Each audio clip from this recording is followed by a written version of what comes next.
So Pastor Harold, thank you for being here. It's so good seeing you. It's been years actually, seriously. I think the last time I saw you was at a Sola but 4 or 5 years ago. Yeah. It's Was been a it? long time. Yeah. John, it's really good to be here. Thanks for the invite. You look like you have not aged one bit. So that's a problem for me right off the bat. I'm not quite sure if you're pastoring at all, but yeah, I think it was Sola. I remember you at KCM. You are University Retreat, John. That was fun times. Yeah, privileged to be here, man. Thank you for inviting me on this topic. What is your season of life here? What age are you at right now? Man, we got to go there. We got to start there. I just turned 50 in July. 50. Okay. And you're young. You're young. My goodness, no, this whole midlife thing is for real. I started to feel a midlife crisis around the age of 45, 44-ish, combination of factors. But they're definitely, I think if you put it in a nutshell, midlife crisis is when you live long enough that you start reflecting and getting a little bit nostalgic and regretful. And then both your girls are in college now? No. So the oldest is a sophomore. Yeah, at UCLA. At UCLA. She chose UCLA. Dad supports her, although she didn't go to the school that maybe I went to. You're trying to get her to go to Berkeley, right? And then the youngest is a senior at Cerritos High School. Okay. And so she's applying to schools right now. She is. She just finished her UC application. So she was thrilled. Is she trying to go to UCLA with sister? You know, she actually wants to go to this other school, UC, which I will not mention because I don't want to downgrade. I just deem it as a party school. So I don't want my youngest daughter to go there whatsoever. Why not USC? That's the greatest school. The greatest school in We Southern don't have California. the money, John. What are you talking Financial about? aid. That's the only way I went. USC is too expensive. A little scandal ridden too. No. Oh, man, I know. That was tough. That was tough history. No, you're right. That was tough history right there. Okay. Although CCSE is named more after USC than UCLA. Right. That's right. When we became a church, we were deciding, should we call ourselves CCLA or CCSC? And I actually publicly announced during the announcement time, I said, we want to model ourselves after a school that wins rather than loses. So back when we became a church, which was 11 years ago, the groans that went up from UCLA students, they managed to be offended. And the USC students, the few that we had, cheered. So, okay, you went to Princeton for undergrad or for your M.Div? Oh, no. I wish. Okay. I went to Princeton for a THM. Okay, and then Gordon Conwell for your M.Div. Well, my story is a little bit convoluted. Okay. So I went to Westminster in California the first 2 years with all of my classmates, a lot of really good youngs. Loved my time there for 2 years. Make a long story short, I was getting a full scholarship from my home church, a Young Knox Presbyterian Church, which I understand this denomination that's the denomination that Young Knox belongs to. Make a long story short, they did not think that Westminster was broad enough. Oh. And in fact, personally, although I loved the theological foundations, I did think that the culture and some of the leanings that I got from students and professors was a bit confining for me. So we struck a compromise. I went off to Gordon Conwell. And I was wanting to travel and wanted to experience new things. So I finished my M.Div at Gordon Conwell in Boston, lived on campus. That was a wonderful experience. Then after that, took a mission trip for a year over to Eastern Europe. During the Balkan Wars, right after the Balkan Wars, I was in Kosovo and Croatia and Bosnia, which was life-changing. Was able to teach at a seminary there with a missions professor, and then finished a year of THM at Princeton in Jonathan Edwards with Sang-Hyun Lee, who's also probably a pretty well-known Korean professor. When you were at Gordon, was Haddon Robinson teaching there? He was not. Okay. He was retired. Okay, now I heard the story. You took a preaching class at Talbot with Dr. Sanukian. Is that true? I did when I was a semester off. Yeah, I don't know how you heard that. So I remember the story because when you were in Virginia before you came to California, right? Is that correct? That's right. Okay. Because I remember this because I was either in my last year of my M.Div or my first year THM. And I remember, this guy named Harold came. He's the new Union pastor CPC. And I don't know how, but your rep was like, he's like this really great preacher. He's this really great preacher. And I was at Talbot at the time. And then someone told me, did you know that Harold took a preaching class with Dr. Sanukian? I was like, wait, I thought with Gordon, so why did you do that? Why did you take that class with him? Well, I was finishing up credits for Gordon Conwell. And while I was remote back in California, they were allowing me to take certain classes from Talbot, and that would be credited toward my M.Div. And I was able to complete my M.Div that way. Donald Sanukian was wonderful. Yeah. But, my confession is I think I barely passed the class. Okay, wait, hold on. He did. I barely passed the class. I mean, truth be told, because I would barely show up to his class. It was at a certain hour, I think, if I recall, on a Monday or Tuesday. It was a very brutal time for me. And I was really not a morning person back then at all. Yeah. Okay, tell me if this is true, because I heard that one of your sermons in that class, you preached on Matthew chapter 1, the genealogy of Jesus. Is that true? Oh, John, this is where stories get spun out of control. I don't recall that. Okay. I don't think so. Okay, someone told me that. I was like, what? You preached on the genealogy? I think I do recall preaching on 42 bears coming out and mauling. That's right. I mean, I remember that story too. The she bears mauling 42 children. That's right. I remember that story. Who just tore up and ravaged those kids who mocked the prophet Elisha. Yeah. I did preach on that. And I remember Dr. Sanukian liked it. He liked your sermon. He was very, very gracious and kind. I remember that story too. He really, he was very encouraging about it. And what I learned from Sanukian and Talbot in general, outside of Westminster, truth be told, at least back then, they had much more focus on delivery, your voice and presentation, which I think sometimes some seminaries may not emphasize enough. It's just content. Yeah. So you were a missionary, came back. Is that when you were starting ministry in Virginia? No. So I took a year at Princeton and was contemplating whether I'm going to go forward with further studies or go into pastoral ministry. I saw some friends who were going to PhD at Princeton.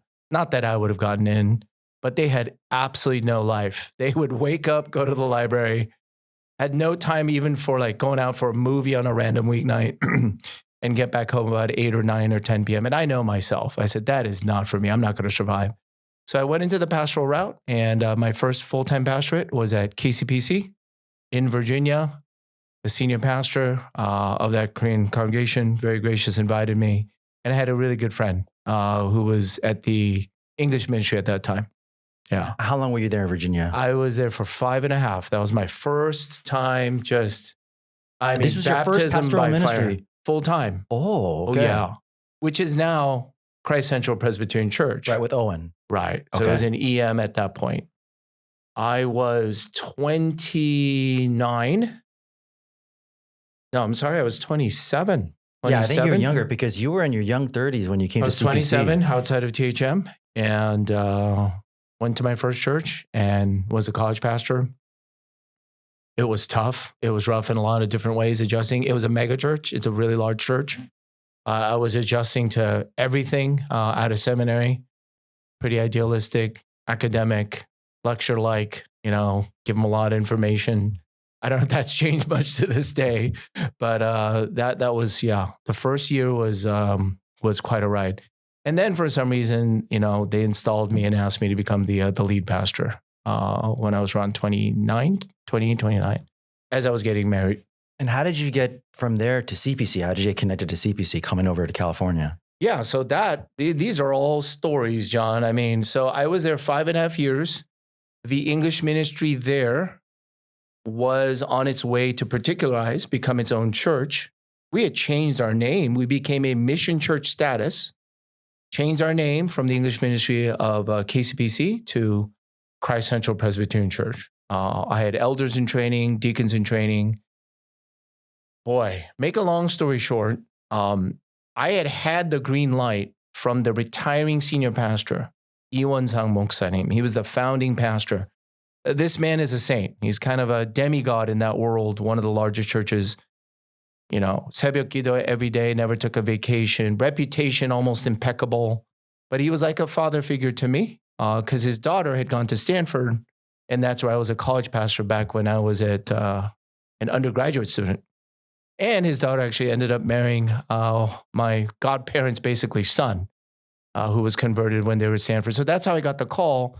After about 5.5 years, make a long story short, there was a transition of the KM senior pastor, really good man who came into town, but the communication and the relationship was, I would say, not as frequent, not as tight. And then I would say, as truthfully and delicately, I sensed that there was also a building move with a lot of money involved outside of the Beltway, which is right near DC. The whole church was moving over to Centerville, which is where it is situated now. And it's a huge mega complex. It's wonderful. It's beautiful. I really felt called to stay within the Beltway near DC, kind of in the suburbs of Virginia that would be closer to DC. And I was a little adamant and stubborn about it. And I thought that that was a clash of visions and values. And I thought that I didn't want to really actually make the move. So I wanted to church plan at that point, meaning send those folks who wanted to go to the suburbs in Centerville, still have the EM there, but CCPC, Christ Central proper, would become its, a church, an independent church of its own. That was my dream, but that was kind of dashed. And then I resigned, actually. That was one of the factors, a vision clash, about 5.5 years. And that was a really tough, humbling year for about a year. And I was going to church plant within the PCA, went through assessment, had a core group, had a name, and I was going to church plant, brand new, start all over, near DC. And then make that long story short, my conscience bothered me because a lot of the older elders and some of the former congregation members, it was apparent to me that me church planting in that area was still troublesome, that made people feel uncomfortable. That was going to feel like a split. Yeah. Like the former EM pastor, former CCPC pastor still around. They're still having to move, do a whole building campaign. And this looks like some people may follow you and come on over. People. So that was just, some of the environment that I was breathing. And make that long story short, I said, okay, we're not going to church plant. Although we had the green light, we had been assessed. And so now we're in limbo for about 5-6 months, Sonny and I. We applied for a mercy fund for health insurance through the PCA. Because I really didn't have an income. Yeah, you weren't working at the time. Yeah, and then within that 5 or 6 months, there were some opportunities that came, and they were all from California. So of the 3 opportunities, CPC English Ministry was one of them. And then that's where we felt God was leading us to go back in 2007. Yeah, I think you were like maybe 31 or 32 when you came here, right? No, it's 35. Oh, you're 35? 34, 35. Okay. So I had spent from 29 as a lead pastor, 5.5 years, 6 years over in Virginia. Yeah. And then I remember because like maybe around year 1 or year 2 when you were here, that's when I first met you because we invited you to UR, KCM UR. And in that message, you got to share the story because I remember you shared the story about when you first met Sonny. You said that you were at an airport. Yes. Wearing like these slacks with like a VBS or like retreat shirt. Yeah, that's a true story. Tell me about this meeting. Like, why were you dressed like that? And what were you thinking there? Yeah, so I was set up by a guy who had a lot of pity on me. 29, looked very lonely, pathetic, didn't look like he could do anything on his own. So our worship leader knew a gal by the name of Sunny down in Miami, Florida, of all people, of all locations. And they had met at a joint youth retreat. Anyways, we were set up. I got on a phone call with her and I had a picture of Sunny right away, but she actually never asked for a picture. So she had no idea what I looked like.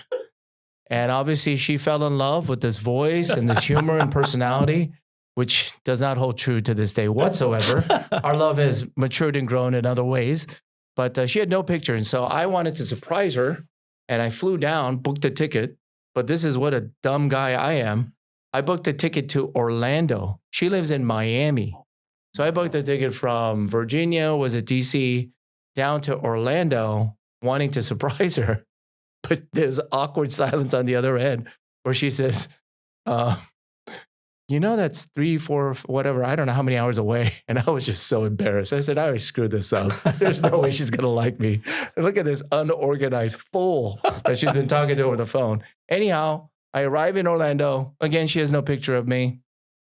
And she's waiting at the gate. And the story goes, she saw one Asian guy, middle-aged, older, kind of heavy set, but balding. And she immediately thought, I'm going to kill the guy who set her up. His name is Nathan. And then the second guy, from what I recall, was a younger dude back when we had Walkmans and headphones on, baggy pants. he looked like a, wannabe like K-pop star K-pop, or some yeah. kind of rapper. I'm sure you're way more talented than him, John. And then she just shook her head and said, that guy looks like he can't get a job. And then the third Asian guy who walked out was me. Now, when I walked out, this was a Sunday night, right after I'd done my church duties, I was dressed like a typical pastor, a 90s, this was 2000. Well, what year was that? Yeah, 2002, 2003. I was a typical 90s pastor because I had just come from church. So I had dress slacks on, just like this. Yeah. With white socks, the Michael Jackson look, with dress shoes. And on top, I had a retreat t-shirt just tucked in with the belt. And for some reason, John, I thought this would be cool, like attractive. That's how clueless I was and still am. And for some reason, my wife being thoroughly unimpressed. I'm sure she was just turned off. The date went, I think, okay, the first one. And we kept talking and, it's all the grace of the Lord, all by the grace of God that she would end up dating and actually making marriage vows.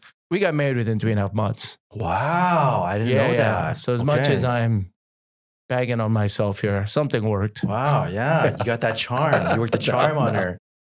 So we've been married 20 years. Tell me about your family life, because you have a daughter in college, you have a daughter as a senior now in high school. You're about to be empty nesters.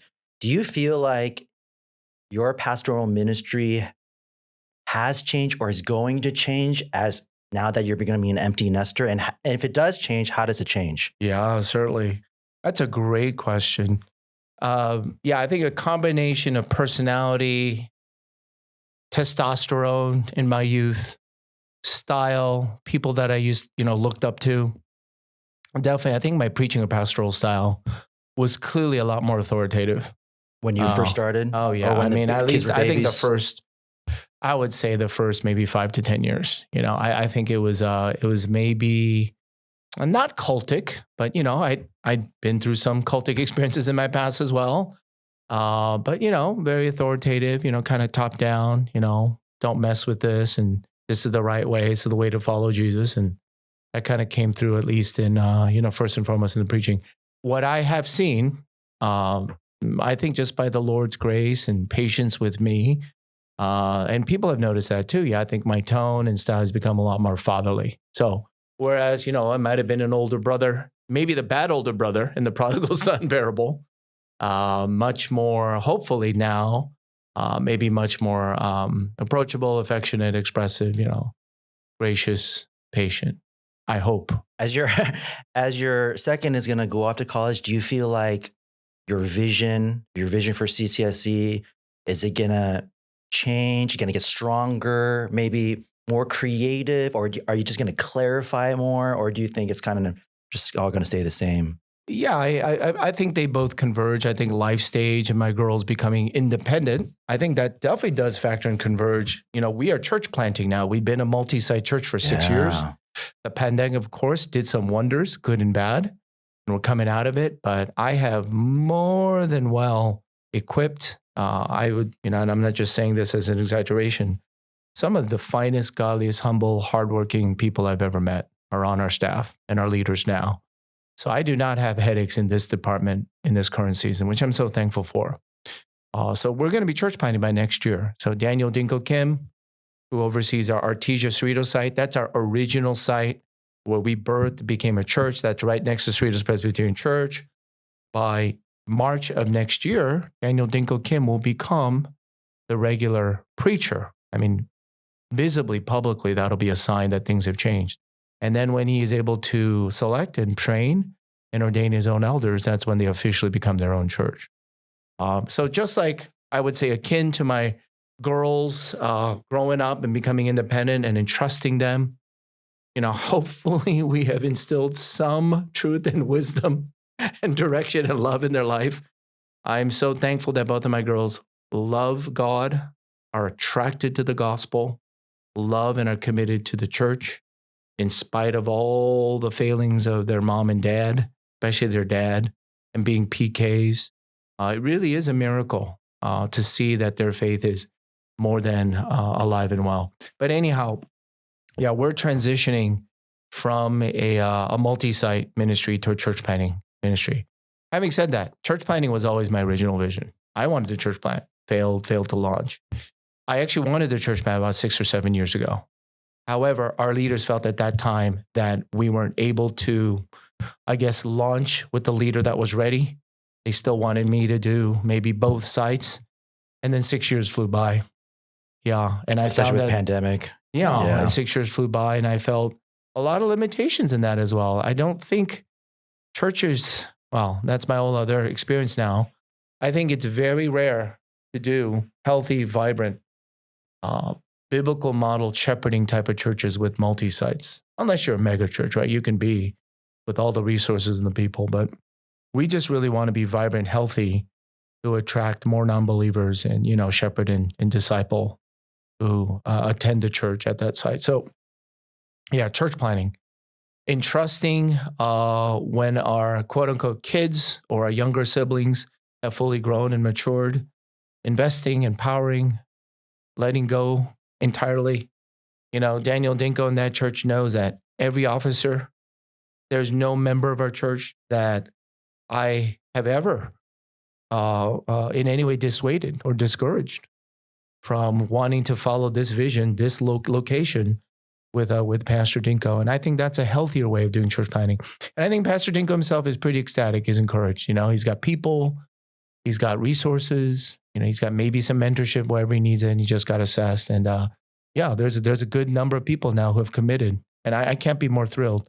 All of that is for kingdom building, kingdom expanding, right? Not a name or brand expansion.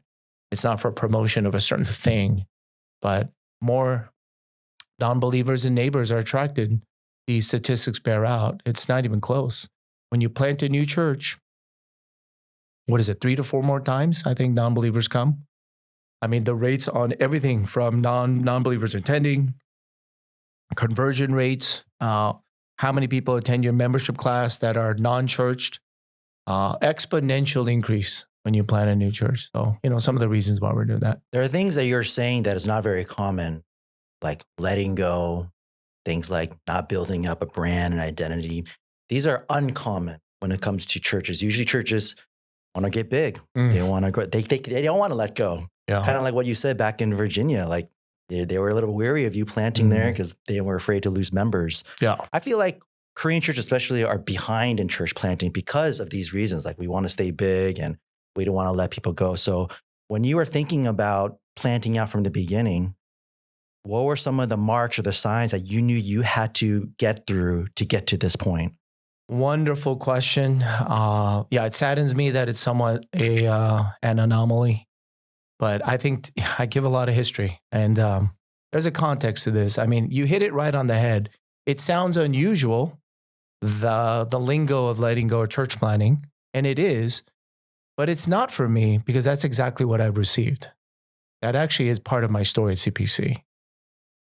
God led us to CPC English Ministry because there was a senior pastor, Kiman Yomoksani, Pastor Brian, who's now at Bethel, who from day one, it was evident to me that he had a church planting, independent, I'm going to fully bless, empower, I'm going to treat you like an equal, which is completely undeserved. Right. Very uncommon too. Equal. Completely uncommon. Yeah. So he was a gospel-centric preacher who I admired, but more than that was actually his relational rapport, the warmth, the humility, and then the kingdom vision. So I would not have ever come. It's actually God's sense of humor that I walked right back into the English ministry. That's the last place I thought I would ever be. There was another call up in Berkeley and Oakland, which I thought would have been, on paper, the exact kind of church I wanted to go to. PCA, funded, multi-ethnic, on the border of Berkeley, nothing to do with Korean church. I mean, so that's just one option. But then God's sense of humor is when Sonny and I prayed about it after I interviewed at CPC and another church in LA, it was made crystal clear that this is where we need to come. So with the entire green light from 2007 in the summer, took about 4 to 5 years of training and building the church, all by the grace of God. Some growth happened. some maturity happened, but I need to have at least more than 2 elders. And we ordained 3 elders. Pastor Brian and CPC were all there. And I know behind the scenes, Pastor Brian had to marshal unanimous support. I'm sure there were natural, normal, good questions that arose from a lot of first generation Korean speaking elders. If you make them independent, they're just going to leave us. If you make them independent, they're not ready. They're not mature enough. If you make them independent, they're not going to be able to sustain it. Yada, yada, yada, right? We're not going to get along anymore. And I know all those fears. And some of those fears do come true. However, when communication and relationships are forged and they're maintained and they are strengthened over the years, none of these things have happened with CCSC or CPC to this day. There's a new senior pastor at CPC now. We still have a wonderful relationship. His personality could not be, it's very different from Pastor Brian, but we respect both of them eminently and trust them. And he supports this other church man. Going back to this story. Anyways, so we became a church, English Ministry CPC, with the full blessing of our mother church. The Korean church planted a church, and we wanted to go nowhere. We were happy to stay. In fact, we were thrilled to stay. We were grateful to stay. And then there was a mutual exchange of not only when it comes to missions and mercy, and of course, Christian education, which was interdependent, but truth be told, as CCSC grew, we were actually able to financially support and pitch in our own contributions here and there, more so that I think came as a surprise to the KM. So I do think this story, which is really a God story, and I understand in the KAPCR denomination, we are the first English ministry church in the history, which I think is the largest Korean-speaking denomination in America. Hopefully I'm not offending KPCA folks. That's my understanding. KPC is maybe larger. We're the first English-speaking ministry that became its own church.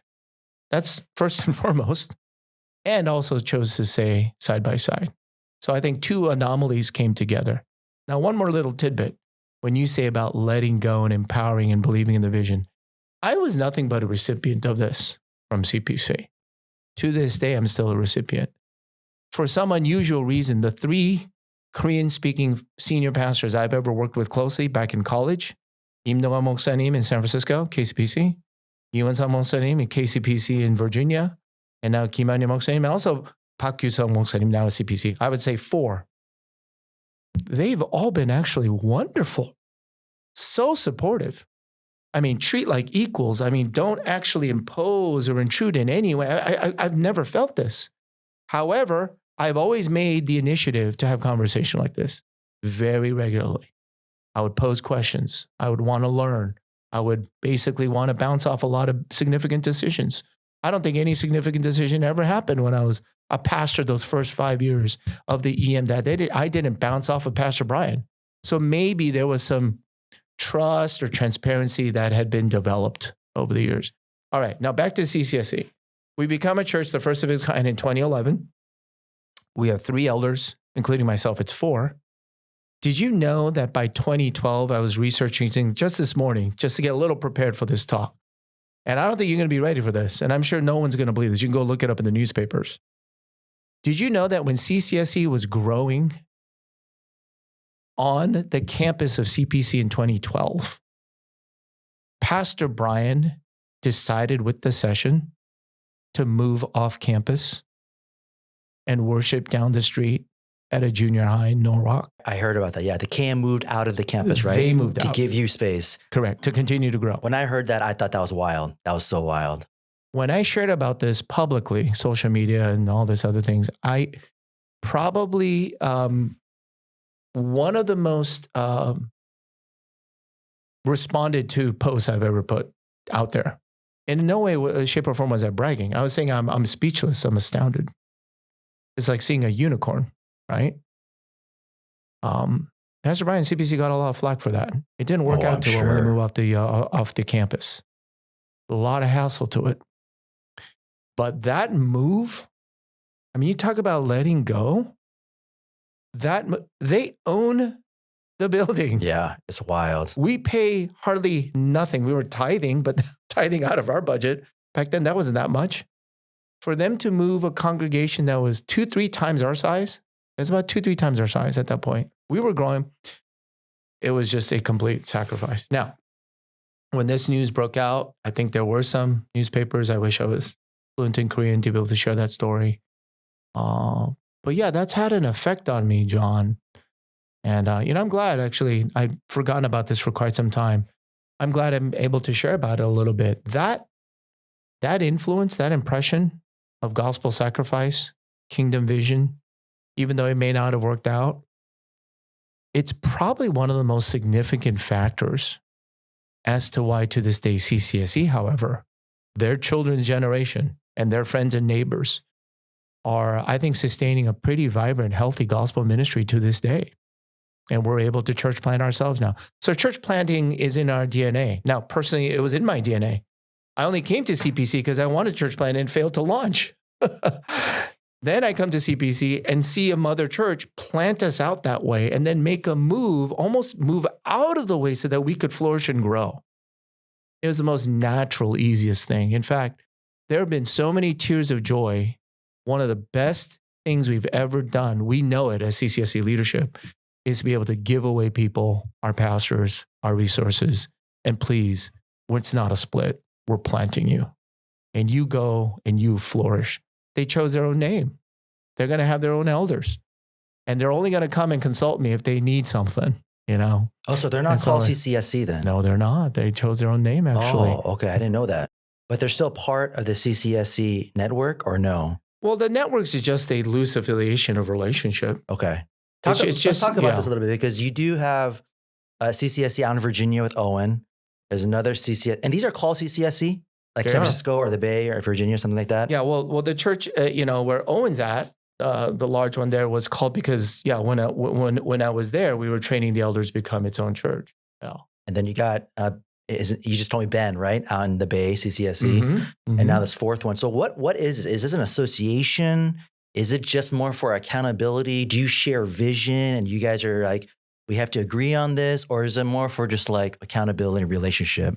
Yeah, it just started off as a network that would provide some safe place to connect, ask questions, resource, not only relationally, but through mentorship and or even financially. Our target group was probably people who were starting off in the ministry, their 20s or 30s. And it was something that we do annually for retreats, for pastors and assistant pastors. And it's been really well received. Now, we took a hiatus during the pandemic, of course, but we just resumed it. And it was a wonderful experience. So a place to connect, place to resource, place to form some friendships, some accountability, and we might even financial support. How does that financial support work out? Like who controls that? Who heads that up? Yeah, for now, it's very rudimentary now, but each of the Christ Central churches would give out of their budget toward Christ Central Network. Okay, so there's like a co-op of all four churches into a bucket. Yeah, it was. It's kind of morphed into something else. It's become a little bit smaller just between Ben's church and our church, NorCal and SoCal, because Owen's church is a PCA church. And they actually started their own thing called CALI, Korean American Leadership Institute. With Alex, right? Which actually, though, is a copy of CCN. CCN was the template. Okay. Yeah, I'm happy to say. I think they're doing it better. They've got more funding. I think they've fleshed it out in much, much more formal, systematic ways. But actually, CCSE was the exact template. Yeah. And so can a church join the CCSE network? Are you guys like trying to expand this network or is it just kind of organic? You just see how it goes? Yeah, great question.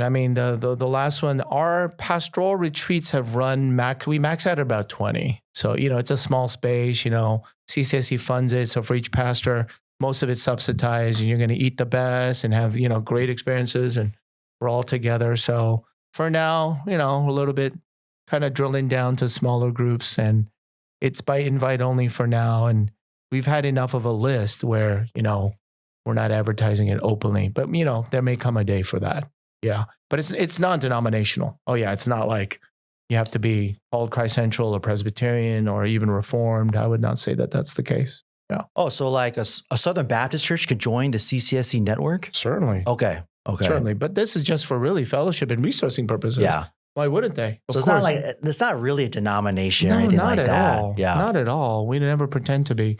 And Daniel Dinko, who is going to church plant, he just went through the Southern Baptist church planting assessment. Oh, he through did. Send.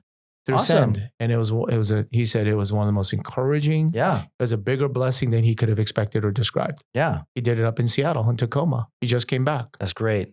Awesome. Well, really awesome. Tell me about this brotherhood you have, because I see your pictures on social media and it's always like you, Owen, James Hahn, Alex Junn. I forgot, there was a pastor, I think he's at Pacific Crossroads now. I forgot his name.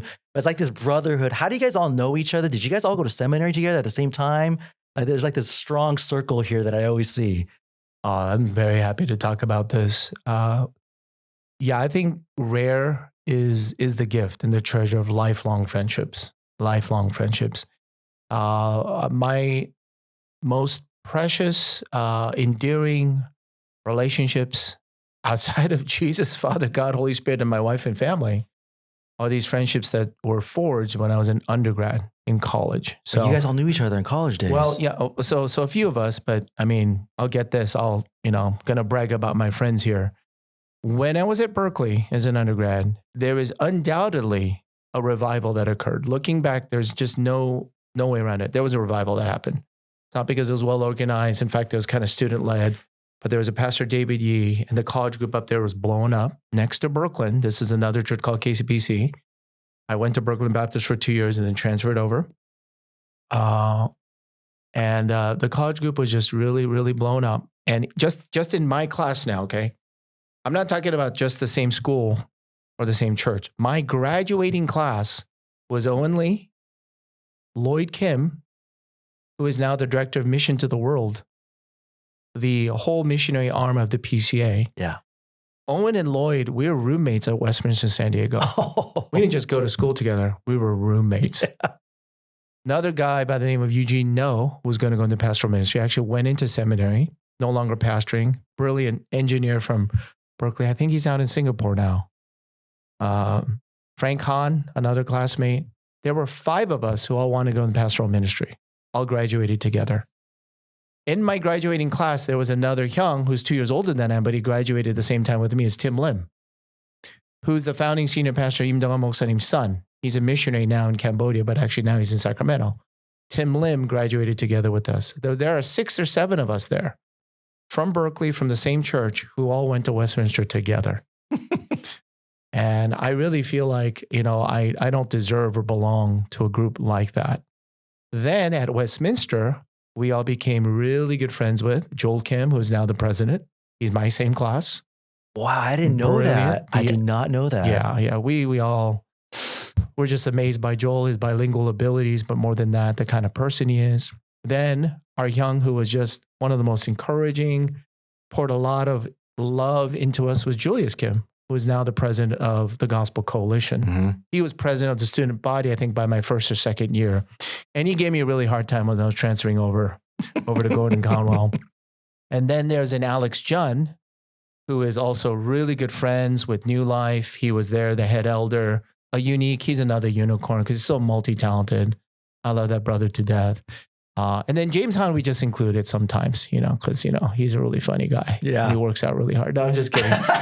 But, there's a James Hahn. So out of that Berkeley lifelong friendship, that's one crew. And then we all, this other crew is where we all went into ministry together at seminary. And we've just all stayed friends. The pack are 8 or 9 of us. Now, John, I look around now at the age of 50, and I might have taken it for granted how precious and how rare that kind of friendship is. We get together more than annually. We look forward to getting together. We stay in touch, especially during the pandemic. We had Zoom calls. And we're not talking about, we goof off, have a lot of fun, but we really engage on a spiritual soul level, praying for one another, talking about what sins are you struggling with? What's going on in your family? How are you feeling? So on and so forth. And so, this has been genuine fellowship and friendship over the years. And so, I've been through a burnout of sorts about 2 years ago, and I'm coming out of that. I can't imagine it without these friendships. And partners in ministries. And when you are a pastor or a professor, I guess a president of an institution or a pastor, there's very few people You can take off all the masks, put down all your hats, get rid of all your roles, and tell it like it is without having to feel like you have to explain too much because the other people actually do really understand right away. You know, James Hahn, when I used to be an elementary student at Bethel Church, he was my Awana game commander when I was like in 6th grade. James Hahn is one of the most extraordinarily, and I say this, extraordinarily gifted people. I'm so lucky that he's a friend of ours. One of the most comedic. I would say there's a certain toughness and resilience to him too that people may underestimate. How fit he is for certain, I would say, occupations. And now he's on the board in Torrance doing great things. Exactly. And then, Julius, he was my elementary pastor. Sure. At Bethel. And we had that a couple of years ago, that West Coast Gospel Coalition thing, and he was there. That's the first time I saw him since I was a kid. I told him that. I was like, you were my elementary pastor. Sure. And he said, like, I think I was in college when I was doing that. I know, John. And the fact that we get to do some conferences or events or retreats or speaking stuff together, we invite one another. I can speak for myself. I'm sure it's kind of true for others. The thing we look forward to most is not the speaking or the ministry. Truth be told, we look forward to most all the friendship time that we're going to have before and after. That's awesome. And we stay up late. And, we're having just our bodies and souls and our minds being refreshed and fed. Yeah. So I'm just super, super grateful for friendships like that. But going back to a lot of the, the KM-EM dynamic, it's complicated, but at the same time, it's really simple. It really comes down to friendships.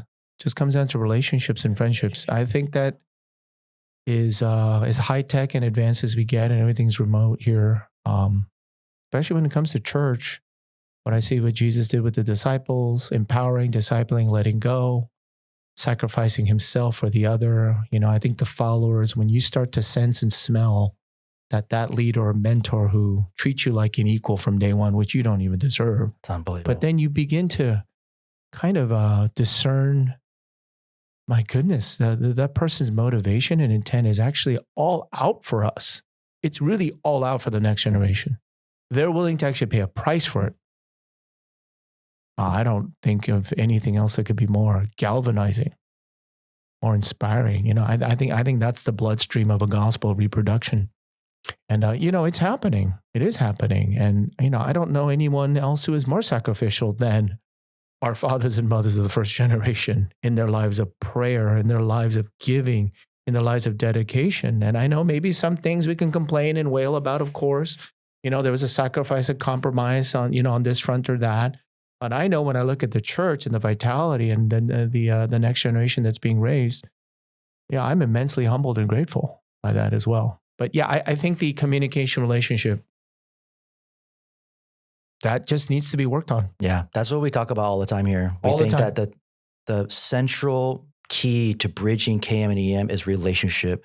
And Jimmy and I, we came from the same church. We always talk about the Moksanin there, Song Byung-ju Moksanin, like it's because of relationship.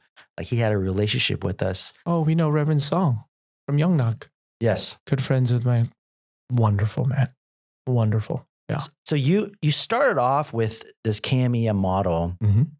And what do you think because we're still having this problem. The whole point of this program here is we're trying to bridge this gap and build this relationship. But what do you think were, not just personally, but just in generally, are the hardest things that we had to deal with as Korean Americans doing church with first-gen Koreans? What were some of those struggles even for you when you were doing ministry in that kind of duplex joint ministry campus where there are two cultures there and we're trying to work together? What were some of the struggles that you were kind of challenged with as you were pastoring in that model in Virginia? Yeah, I mean, let me just say at the outset, in principle, I don't repeat, there's all your classic normal struggles. And then I'll get to my own personal experience. In principle, of course, I'm well aware of all the normal struggles: language, culture, philosophy of ministry, maybe even meeting times, not being able to select your own calendar or curriculum or material of even what type of ministry you want to do, not being able to select your own leaders, or having leaders imposed upon you, feeling like that you are not trusted, you are not given authority, you can't actually discipline people or fix problems, not being paid well enough, or maybe being overworked, not enough vacation time. I think I've covered a lot of them. We can just go on and on and on. And I think this topic has just been, I don't want to make assumptions, but just well covered. And I don't have anything to add to that list of challenges and hurdles. I'll get to my own personal experience. I can honestly say I don't recall really having those major challenges. Wow. That's a blessing. Now, there's language and culture for sure. Yeah, aside from language and culture, maybe a couple 새벽 기도s, a couple early morning prayers I didn't want to go to, being forced. In my experience, at least with those 4 senior pastors, 3 or 4 now, I don't recall an egregious, like significant, like make or break experience, like a traumatizing experience for me. And I don't know what that is why. I really don't. I don't have like a theorem, like cause and effect. Oh, it's because they did this, this happened, or I did this and that happened. No, I don't think there's any almost rhyme or reason to it. When I was a younger guy, non-ordained, 전도사, I expected and welcomed, hey, you should kind of work me. You should tell me what to do. Getting underpaid or doing this or going to say that should be normal. That's what it means to learn an internship in pastor. However, the pastors I worked under, they were always tender. They were gracious. Like I felt their love. Like it was just no doubt in my mind they loved me. And they loved the next generation. They're praying for me. To me, that's like, okay, what more do I need? Aside from that, like don't force me to do something that's against my conscience or commit some crime or right or ruin. And I was a single young lad. So what else do I have to do? I mean, so that I think that was the beginning stages. And now when I get into now full-time, married with family, yes, now we've got a lot of things we got to pay attention to. I think with Pastor Brian in my first pastoral experience, my story is I would be the one chasing him down. I would barge into his office about once every other week without any agenda. So get this, at least for what happened between Pastor Brian and I, he never made me feel like he was too busy, that he didn't have quality time or space for me in his office. This is unscheduled. I would just go knock on his door. And evidently because I'm a talker. I need to process things verbally. And I don't like when things are all confusing and anxiety driven and congested. Any ministry issue or any grievance, or maybe even with my own personal life or with family or even my pay, even to be quite honest, when we first started out, I'd knock on the door once every other week and John, we just talk. And I didn't feel like there was a time limit. Once every other week. He didn't feel, I didn't think he was too distracted. He had more important things to do. So he gave me that. He did give me that. And of course, I missed him, with that no longer happening. I have that now with my session. I have that now with my fellow friends or co-pastors, in other churches. However, I don't know if I could have made it without that. So it was a sharing of mind, heart, spirit, unfiltered, like this, just podcasts. Like, Pastor Brian, we can talk business all day long. He never made me feel, here's your action items. Let's just get to business. I don't know how he did it. Ewan Sangmokse in Virginia, same thing. Same thing, which is why I couldn't stay actually after he left. And this is in no way a discouragement to the next pastor. No way. No one could fill those shoes. Ewan Sangmokse was like a saint, like a demigod. His reputation was, all right. But he had a large library. I would go down there. So at least for me, my personality type at that life stage, I wanted that. And I think I could safely say almost all of those meetings were initiated by me, not the other way around. I wasn't waiting around until they followed up or imposed or made me feel like, hey, you need to report to me and talk to me. Maybe from day one, we sense that of each other, but that's probably my leadership style now too. I just replicate what I received, for better, for worse. I know for our church, there are some younger folks who are starving for mentorship. Hold my hand, walk me through. And that's a great, wonderful thing. But I'm comfortable in saying, like, I'm not that guy. I'm never going to be that guy. I will be the guy, however, though, if you're self-motivated, you work hard, do up to a certain extent, but you want to knock on my door and you schedule with me, that I'll always give it to you. I'll never turn that down. So look, I'm there when you need me. I'm there when you have an emergency or crisis or you're just so tired. I will never turn that down. I will give you all of myself as much as I can. I'm sure I haven't every time. But that, because that's worked for me, and that might be very, very limited for me to say, I think those on staff now and other leaders that I work with, it works for them. What you described though is unbelievable. I've never heard anything like that. You're the first person I ever asked where you said like there's nothing, and you just shared this great story. Honestly, I could nitpick. Yeah, no, I don't want you to nitpick, but like for you to have this good experience, I think it's a great thing. Yeah. So again, like you described these kingdom pastors, I think that's not the norm. The people don't really have that. And I'm well aware of that too. What would you say to people who don't have that Kim Moksanim? What would you say to those Korean American pastors that don't have the relationship? They don't have these kind of uncommon Korean pastors who just are so loving and caring and tender, like you said. What would you say to them? How can they build a relationship with their Korean pastor? Yeah, well, multiple factors. Again, I'm glad we got some time on this. I haven't got to the part though. We have to own our own issues. The second generation, third generation younger pastors. Yeah, we've got our own junk too. What is some of that? What are some of our own issues? Okay, I'm just listed off the. We can go off about how much the first generation doesn't do this or that. Us. All right, now I'm going to just we got problems. Okay, I mean, number one, work hard. Work hard. Honestly, I don't know how many people really work that hard. I think people can coast, show up on time, be organized, be prepared, look like you care, plan out things.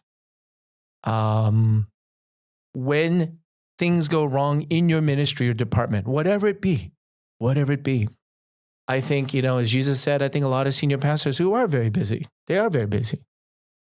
I know instinctively a lot of them are just going to categorize it. Hey, is this a, like a scale 1 out of 10, right? 10 being like nuclear, like it's going to break the church. But they look at, I think, some of the younger pastors and say, hey, you're telling me about a problem that's like a 2 or a 3.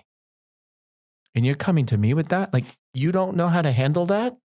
Quite frankly, I think it demonstrates if you're not faithful, you're not a problem solver, you can't pastor or lead through some of the smaller problems.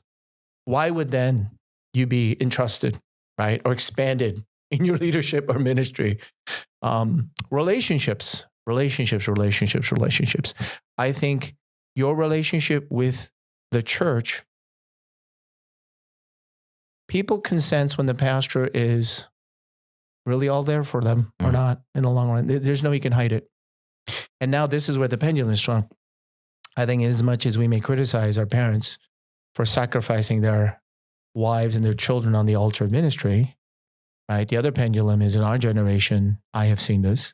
It's very evident to me. I mean, there's no excuse for it.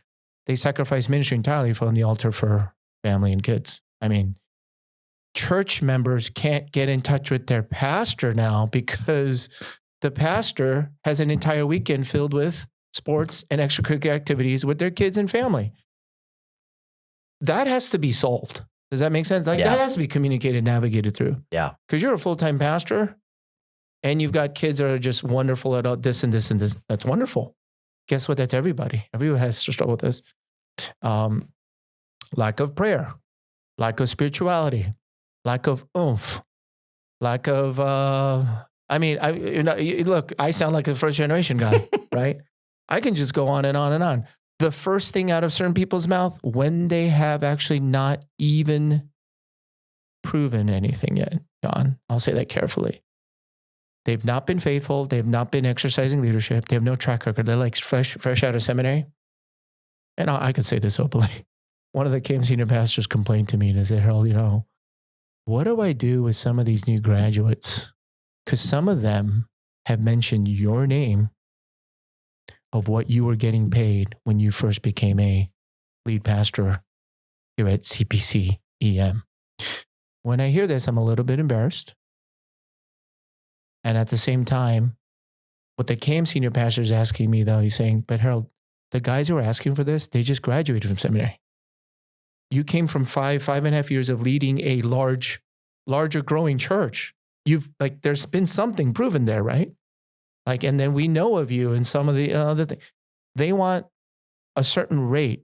So money is the first thing that comes out. Benefits is the first thing that comes out of their mouths. Now, I fully get this. Benefits, vacay time, PTO, sabbaticals, money has been neglected too much. It's not even brought to the table from day one. And I think that can be abusive. I mean, it's just set up for failure and frustration. On the other side, if we're going to work in a KM, EM culture or context, there's wiser ways to bring that up. There's a time and place to bring that up. There's some patience. There's some winsome ways that you can bring that up. And I do not recommend for anyone who has not been proven yet to bring that up from day one. I think it sends the wrong message. You're just going to work uphill. You just shot yourself in the foot. Because in the eyes of someone who sacrificed for 30, 40 years at a rate that might have been much lower and still got by for maybe, our generation to mention these things, it creates a perception, and it's hard to break that perception of the younger generation. All right. Now, so those are some issues. Now, let's say the second generation has none of those issues. Spiritual, prayerful, loves, works hard, is in it for the grind, is going to give at least 3 to 4 years. No complaint. Really, 3 to 4 years. Just get to know your people. See if they trust you. See if they respond. See where this is going. And then trust that God will provide, in due time. So I think if we own our own stuff, grow and prove some maturity and some provenness in our leadership, then I do think tends to be, not all, but I do think there are provisions, right? Rewards, benefits that come. Now, I know there are many cases that aren't. Now, in that case, your question was, what do you do with a lot of Korean senior pastors who aren't like this? It's a two-way street. It's absolutely a two-way street, okay? Some practical steps, okay? Depending on how many years you put in. See, it has to be customized. This is very different. I think if you're a 40-year-old pastor who's been at the church for 10 years and it's been proven and it's been healthy, I'm not talking, it's healthy, that's a completely different ballgame. That's a different conversation you need to have with your KM senior pastor than a person who's about a year or two in thinking about quitting already because of a lack of this or that, right? But when I say this or that, I don't want to diminish it, but I don't think they're make or break deals. Does that make sense? They're kind of peripheral. Like the KM asked me to do this too much, or sometimes we have to sing in Korean and pray too much over here and there. But you're about a year or two in, okay? My encouragement would be this. Number one. We've been emphasizing it, okay? It's got to start somewhere. You've got to try to initiate a good communication relationship to the senior pastor or whoever that elder pastor is overseeing your department of ministry. It begins there. Give that a year.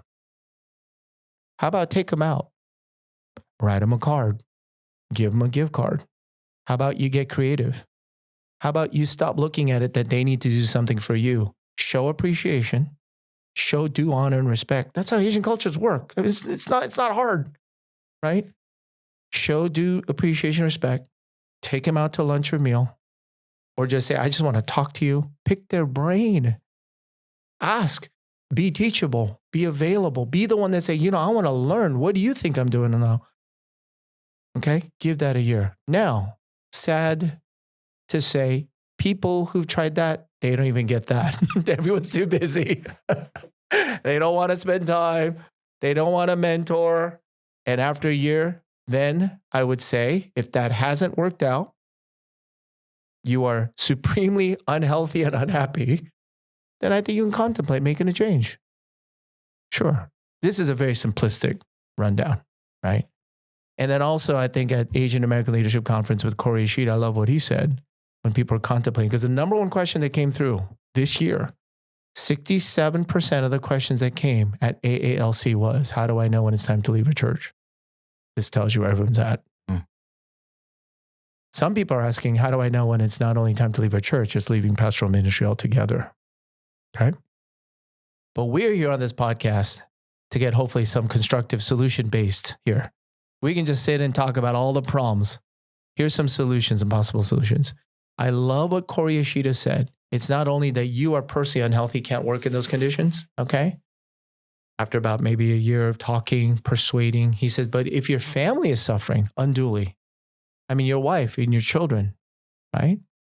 He gave about the same time frame. Try to persuade leaders of your church to understand that this is a high priority to you, a high value to you. In fact, it's number 2, right behind God. Ministry's a 3, but our generation better make sure that we show it's at least the 3, And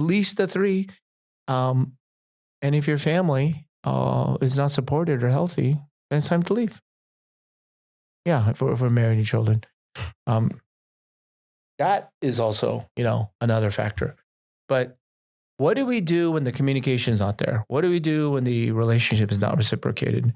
What do we do when it's too authoritarian? What do we do when people are just so rude and mean and impatient with me and they don't want to have any involvement with me? Okay. Now, even in those scenarios, I would give some encouragement. Okay. There's actually an upside to that. There's actually some positives to that. If there's a person who just completely leaves you alone, okay, work with it. Now, it depends on your personality, who you are. You're going to have to seek some other mentors, some other encouragements. But at least you don't have a micromanager now. That's a good thing. You don't have someone intruding into your workspace. You can actually run with it. There's a lot of freedom there. There's a lot of, and I just think generally, maybe it's naive of me, but I am a senior pastor. I'm not a first generation, but I've been a senior pastor now for a little too long, okay? And now I could really empathize and understand some of the frustrations and grievances that first generation pastors have, while at the same time also know, some of their lackings and failings and mistakes, as there are leadership lackings and mistakes in second generation leaders and pastors, okay? I think we're not as tough. I know I'm not as tough. Like, I don't know how long I'm going to last. Every day, every year is a grace of God, and I'm only 20, 30 years in? Yeah, I'm 50. So I technically started pastoring about, not officially, but, I started doing pastoral stuff when I was in undergrad and college. And so I think even, let's say someone who doesn't want any time or space with you, I think you got to look at the positive and seize it. It's someone who is in your face, micromanaging. I mean, just really, really just grinding you, okay? I know I probably couldn't handle it, but I know there are certain people who could handle it. And there's a huge upside to that. Because I have seen, look at the coaching trees of college football, basketball, and also I think in pastoring. If you're under, though, however, a really gifted, good leader who's in your face, though, and in your life, and you could survive and learn as much as you can from that. I will tell you from the other side, because I never really had that. I know you're going to have a skill set. You're going to have a mentality and a toughness about you that I wish I could have developed more. For sure. And I've seen some people who come through the other side of what you might call really tough, micromanaging, very much like they almost intrude into all spaces of your life. And they come out of that. And by the grace of God, if you can learn and develop some of those skills, because church ministry, truth be told, it's not just preaching and praying for people. It goes way beyond that. I would say most pastors, at least a little bit more like me, are wanting to change jobs or quit pastoring. It's not because they're tired of preaching. It's not because they're tired of pastoring and praying and loving people. It's everything else. Now, when I say everything else, people don't understand how much everything else is, how much that is. You know it, John. When there are crisis situations, when there are emergency situations, when sin is out of control, scandals, we live in a broken, fallen world. This is way more common. We should actually expect it. Everything gets thrown. Your pace, your rhythm, your normalcy, there's no more normalcy. It gets completely thrown out. And it feels like a storm. And when you're going through that storm, there's a lot of skill sets. There's a lot of resilience, toughness. There's a lot of grinding. There's a lot of humbling. There's a lot of, are you able to trust God? Are you able to trust God when you don't see or feel it might be better the next day? Are you able to trust God even when it feels like immediately there's no help coming? But can you just ride that out? Because more often than not, if you just ride it out, it's true. Marriage bears this out. Oh, you hit a day about a year or 2 years later and you look back, God was there. He was faithful and gracious. And I'm so glad I didn't give up then because it's so much sweeter now. Ministry is the same way. Yeah. So much good thoughts there. A lot of good things that we can apply here in our program. Thank you for sharing for so many solutions and ideas. Really good stuff. You talk a lot about, there's a main idea there, like suffering, like kind of working and grinding. And this kind of refines you for the future. You don't have to share this if you don't want to or go into detail, but there are things in seminary that just can't prepare you for. And a number of years ago, you experienced something really, really hard that none of us ever want to experience when you were still at CPC.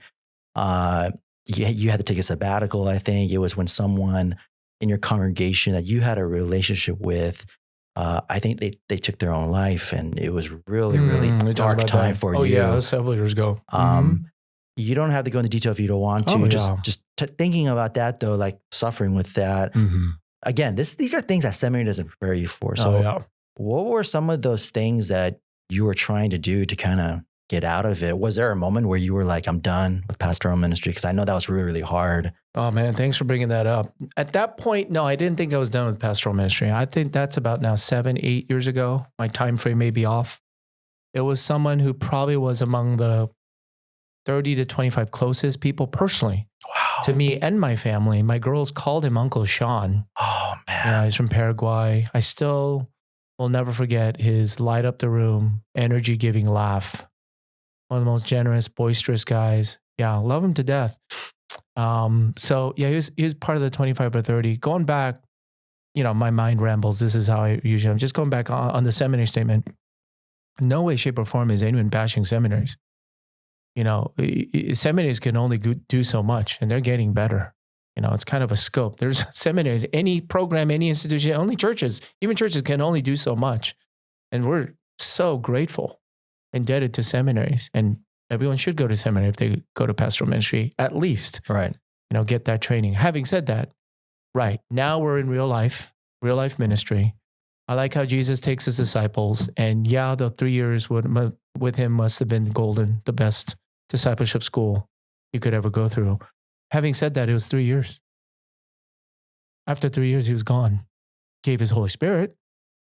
But even during the 3 years, you find so often Jesus just taking them through, demonstrating, exhibiting certain things about ministry. He doesn't just teach and hold your hand and tell you this is exactly what you should do in this situation. He gives them lessons after. But, part of discipleship is a lot of, again, delegation. Demonstration first and then delegation, right? Full and trusting and empowerment, even to the point of where people can make mistakes, right? And learn from it. Hopefully not too bad of a mistake. But going back to the question on suffering. Sean, that year, we had 3 deaths in a year. Oh, I didn't know that. 2 were suicide. I won't get into the details of the second. Sure, And the sure. third is questionable whether that was suicide or not. Wow. Yeah. I did not know that. Yeah. And these are all young adults, kind of happen in Asian males, early 30s and then maybe late 20s. No. Yeah, that was a dark, depressing, draining, I would say traumatizing year. Trauma. Now I've had some trauma. I became a pastor. I knew I was going to become a pastor when my dad died and collapsed from an aneurysm when I was a junior in college. Unresolved that. I'm resolving it now. This all So unresolved grief, unarticulated, unexpressed, unfaced grief is maybe one of the biggest factors of why I was burning out just 2-3 years ago. And I'm still trying to recover from. But of course, this was exacerbated with the suicide of Sean, another suicide, and then a tragic death. We felt the darkness. We felt the weight. I can't escape to think about that was a spiritual attack as well in many shapes and forms of what was going on at our church. Because I think it's nothing to boast of. Of all my friends in California, East Coast, around my demographic, like Asian American churches, Asian American led churches, and certainly this is nothing to boast of, but I'll boast in our tragedies or weaknesses. I don't know of other churches that have had more drama or tragedy. You're just scratching the surface. We've had other things that almost every year. Almost every year. And maybe a million things that we'll never be able to figure out why God is allowing this to happen. Of course not. It's not our job to try to figure everything out. But we could try to figure out maybe a couple things. Number one, expand and deepen our utter helplessness and dependence and look for referrals and resources on this overall health of human beings, Asian Americans. And you know this being at Saddleback, how much better they do it. Mental health, addictions, family backgrounds, trauma, debt, right? Depression. And, I think that set in motion so many things of our church, of how much more reliant we need to become on God and outside resources. That's one huge thing. Second, I still don't think I've learned it, but it was to teach us to grieve and lament. But I don't like it. I just like to skip on to the next thing. I like to mask lamentations and grief with busyness, pleasure, sports, TV, sleep, food, drink, even friends. But the longer I run from it to avoid that pain or that grief, it always comes out, but it just comes out in different forms. And those different forms are rage, addiction, trauma, nightmares, or depression, darkness, suicidal, burnout. You just feel completely depleted when anything else comes up in the future. Right. As Koreans, we don't grieve very well. We just suppress. We suppress and just move on. Chamo, right? Mm-hmm. It's like Korean word chamo. Mm-hmm. So when you were going through that time, what were you doing to try to revive yourself, to try to heal? I honestly, I wasn't doing much. Were you I think counseling? No, I didn't. So 7-8 years ago, with the suicides happening, I ended up in a hospital. I remember they couldn't figure out what happened. I remember I was that. so it was dehydration, but it was scary. Yeah. I never felt like that. But looking back, I had not drunk enough water, like in the span of, I don't know. It had been some extended time. I remember the doctor or nurse saying, like just whispering, could it be meningitis? And that's when I got scared when I was laying there because they could not figure out what the heck was. They knew something was so off. Like my vision was blurry, and it's kind of stuff like my dad went through, but I know I didn't have an aneurysm or stroke. But it was a total psychosomatic meltdown. Yeah. So without going to counseling or doing anything about it, John, and then I wasn't exercising. So I was not healthy. I just trying to do it. I look back, I didn't do anything. I took a sabbatical with my family a little bit. I didn't do anything. Now, 3 years ago, right before the pandemic broke, For a year, I saw a counselor, took a sabbatical, which I was due for as my 14th year anyways. And I think that was much more constructive, better used. Do you think that kind of unpacked a lot of the stuff that happened 17 years ago and it kind of got healing from that? Wow. Absolutely. And one of the theme is unresolved suffering, unresolved grief or trauma, unresolved pain. Yeah. And that's huge. And I think that runs through, come on, every single Asian American, starting with our parents.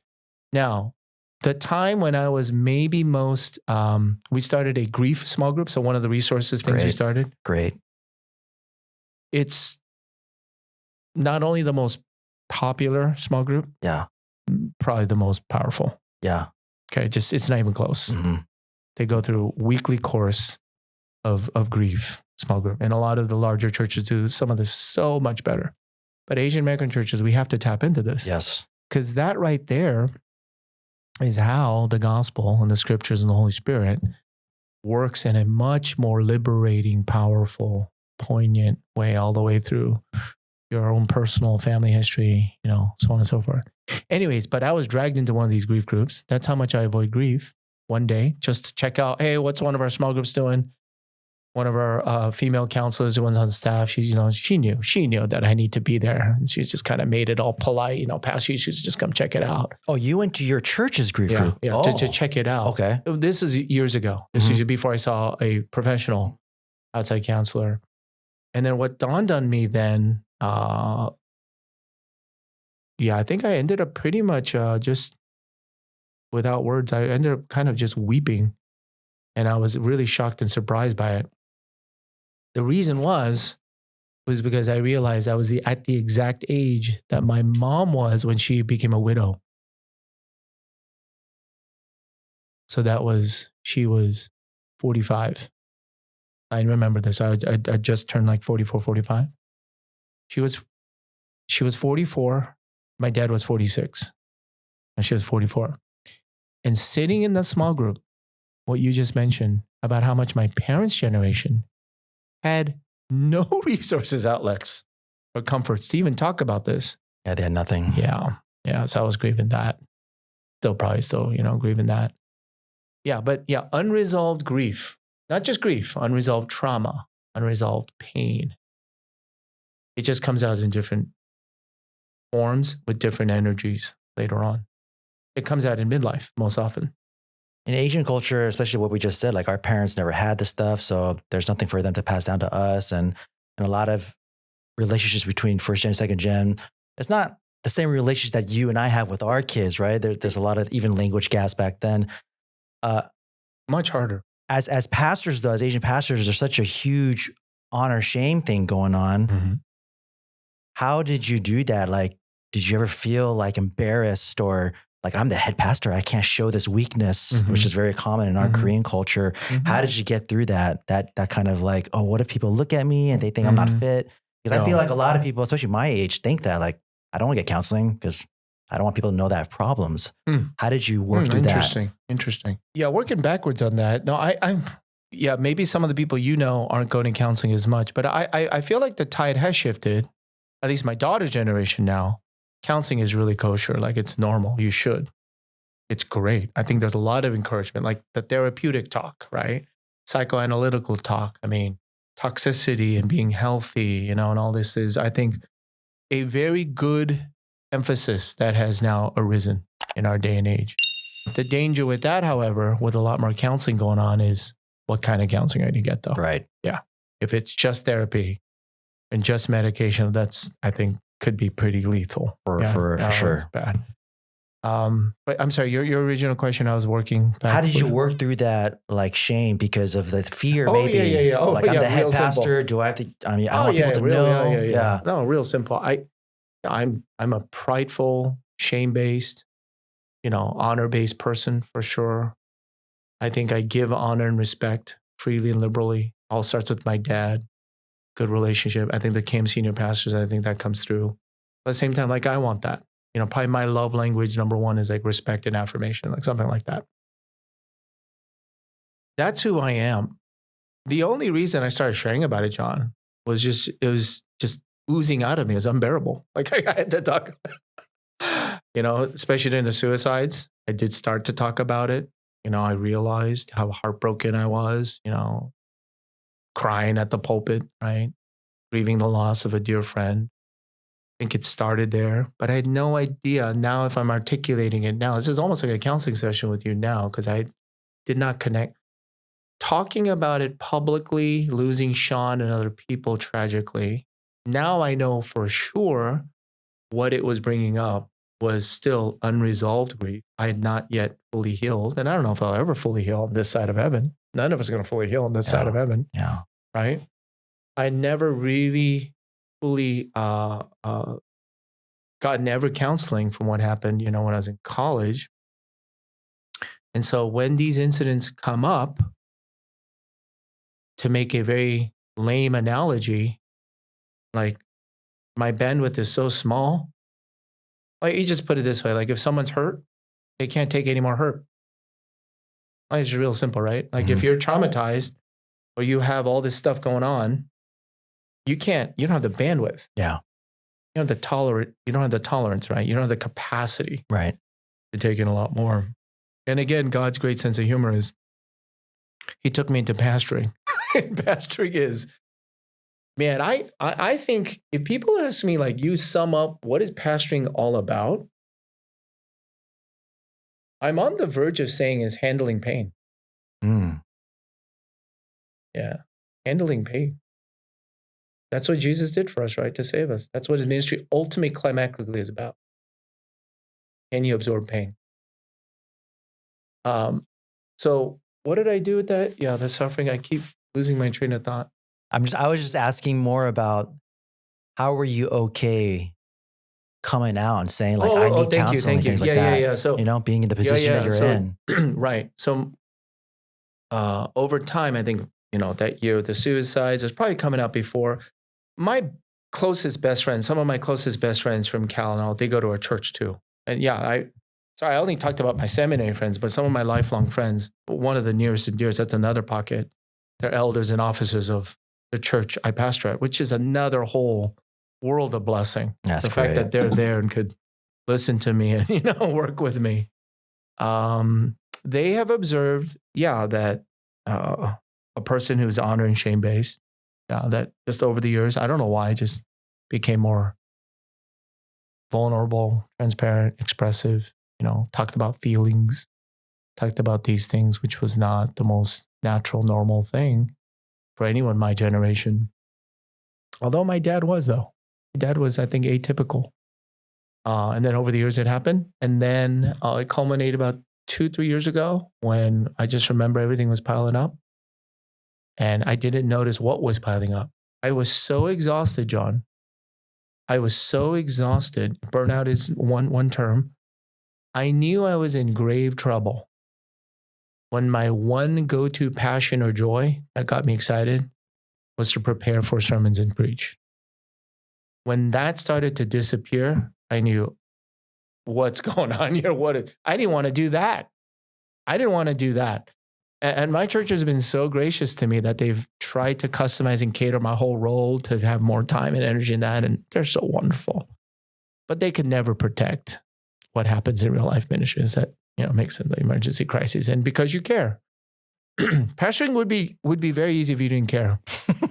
If there's no people involved too. If you just didn't care though. Yeah, if you don't care about people, you don't care about the preaching, you don't care about this, it's a good job.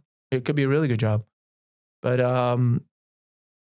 it hit a point where it was so obvious and evident that I was going to walk or quit. Yeah, of course I talked about it, John. But thank God I have elders. Thank God I have godly, wise elders. See, if I didn't have elders, what do I do with that? Tell it to the congregation on a Sunday? That's going to go well. If I did that, the chaos it would have created, I most likely would have had to end up quitting and walking away because of all the fallout. Does that make sense? Yeah. Can you imagine the kind of confusion and meetings and questions we would? Thank God I have a group of entrusted, godly elders and fellow pastors. I could first confess and share this too. And then they just rallied around, figured out, okay, we're getting you a break. You're due one anyways. It was my 14th, 15th year anyways. Your story is a blessing and encouragement. Like, thank the Lord that you have these elders. Thank the Lord that you were able to go through that and still be here, still be faithful as a pastor. It's such a great encouragement. And what a blessing that is to have these people that care about your life, that was speaking to your soul like that. What are some things that maybe you and Sonny are looking forward to now? You know, the last one's going to be off to college. Are you guys going to travel more? Are you going to maybe write a book? Are you and Sonny going to that's a good question. make a music video? What are you guys thinking about? Music video. Sonny is very creative. She's a talent. She could be a superstar. She was People a piano tell her. teacher, right? No, she was not. I thought I'm she gonna was. tell her you said that. I thought she She was doesn't like have a musical bone in her body. She thinks she does. But she could be a pretty much of a YouTube rock star because Okay. my wife has got to be one of the most unintentionally funny, idiosyncratic funny, real, authentic, expressive. I mean, she's a South Beach, Florida, Korean combined, Spanish and Korean blood combined. So yeah, but as we're empty nesting, no, my wife keeps telling me actually, get this, she wants me to pick up golf. I don't want to pick up golf. My wife is into golf a little bit, but I know how much time and energy. Dude, I'm not poo-pooing in it anyway. I wish I could play. I wish I were good. A lot of friends my age now, some of them just got into it. A lot of friends I've already been to it. They're really good. I don't think I'm going to get into that. Yeah. But as Elizabeth goes, that's a really great question. I do think though, there's somewhere in there before I came to, we were called to CPC, Swedish Presbyterian Church. Yeah, I think something to invest in fellow leaders and missionaries and pastors has always been there. Something on a teaching front, something as a resource front. Yeah, we're going to travel. We are kind of foodies. Going to still exercise every day. But yeah, that's unmapped yet. We don't know. But it's only a year away. Yeah. And my wife will only be, my goodness, she's only going to be 43, 44. Wow. Empty nesting. Oh. Yeah. Well, we had kids right away. She was 23 when we had our first. So. Oh my gosh, Hannah, my wife was 23 when we had her first. Wow. There you go. So young. Yeah. John, it's the only way it works. Our wives are too young to know better. It's obvious. We both married up. This we is both married up. way up. Way up. I always joke with her, like, why did you marry me? You should have married someone Because else. they were 22, 23. That makes perfect sense. Well, thank you so much for being here. I appreciate your time. Oh, good. Such a wealth of knowledge and wisdom. And again, I haven't seen you for so many years, so it's great to see you. And I hope we could see each other more often. John, thanks for this time. Hopefully it's helpful. All All right. right. Thank you.